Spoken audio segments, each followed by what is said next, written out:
So Christmas is over, and this holiday has been a weird one. That's my Christmas tree, by the way. Squirtle squirt.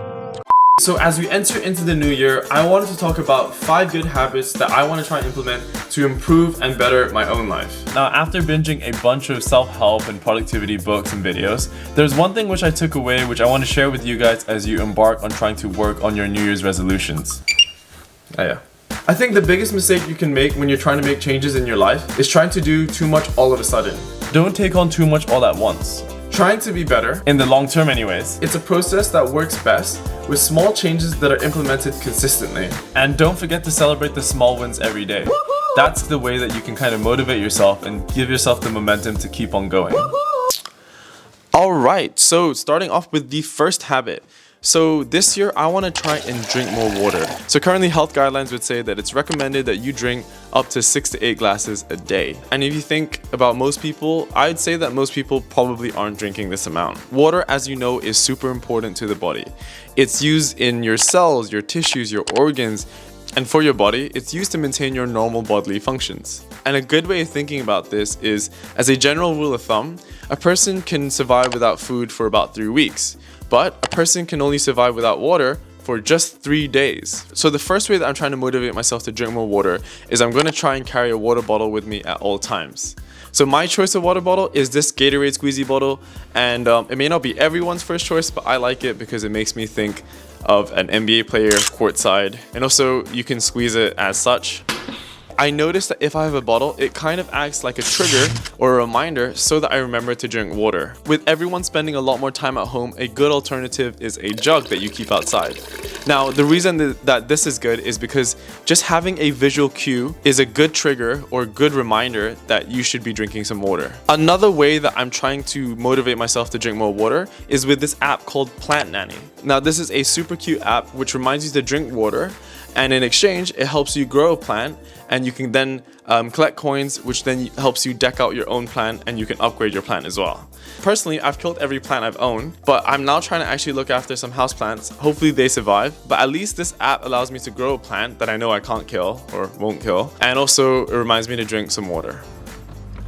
So the next change I want to make this year is I want to declutter my life a little bit. So I'm currently in the process of moving houses, and I thought that this would be a good chance for me to kind of go over all the stuff that I have and just kind of look through everything and really think about what I use and what I need and what actually just sits there collecting dust. I don't think I'm going the full extent of minimalism and just keeping the essentials, but I think like with everything in life, there's a sort of spectrum, and I want to move away from owning a lot of things. So after being at university for almost 5 years, I think I've definitely accumulated my fair share of things. One of those things are clothes, and I definitely have quite the collection. And moving houses just gave me a chance to look at all the clothes I have and to see what am I actually still wearing. I feel like there's a sort of mindset which Asian parents instill in their kids, which is basically being a hoarder. No offense to Asian parents out there, or parents in general out there. I think they find it hard to throw out things because they will always say that they can find a way to repurpose this or they can find a way to use it. I like to think that I'm not as bad as this, but there's definitely times, even as I'm going through all my clothes now and saying to myself, oh, I don't really use it, but oh, it'd be a waste to just throw it away. And the same goes for like other personal items like shoes. Now, as a guy who's into basketball, with basketball comes the whole like sneaker culture, and I definitely like buying and collecting sneakers. But as my mom would always tell me, you only have 2 feet. Why do you need so many shoes? So this move has encouraged me to actually donate a lot of my old clothes which I don't wear anymore or I maybe grew out of because, you know, your boy's still growing. The way I look at it now is when you die, you can't bring any of these materialistic possessions with you to your grave. If it's not bringing you any purpose or any joy, then I think it's good to think about whether or not you actually need it. If you're living in a cramped, clustered, messy place because of all the stuff that you're just holding on to, then you're just bringing down the quality of living that you can have by holding on to all this stuff. So it's definitely something to think about. So moving on to the third habit that I want to work on this year. This year I want to try and take things less personally. This year has been one heck of a roller coaster. And I think the pandemic itself brought out a lot of uncertainty.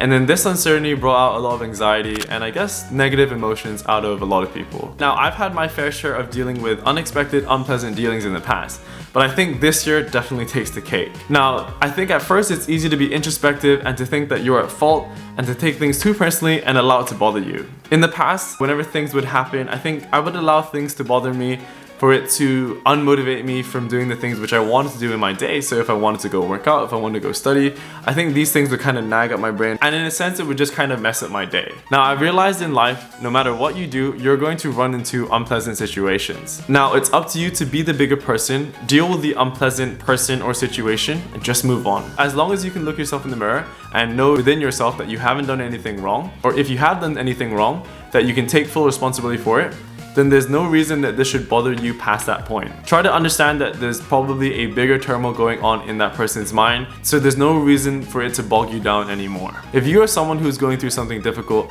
make sure your voice is heard though. I think your loved ones wouldn't want you to go through something just on your own. So moving past all that negativity, something which I want to try and work on this year is meditation and having a clearer headspace. I'm definitely someone who stresses out a lot at a bunch of different things, you know, whether that be friends, family, university, or just a few personal things. And I wasn't an avid believer of meditation until my friends basically forced me to just give it a go. I then realized it was pretty good to just be able to sit still and be present with your thoughts. With all the uncertainty there is now in the world, it's easy for your mind to just kind of spiral into a ball of stress or anxiety. Now, I wouldn't say to just go off and start meditating somewhere or do something that you've never done all of a sudden, but I would recommend sitting still for 10 minutes in a quiet place.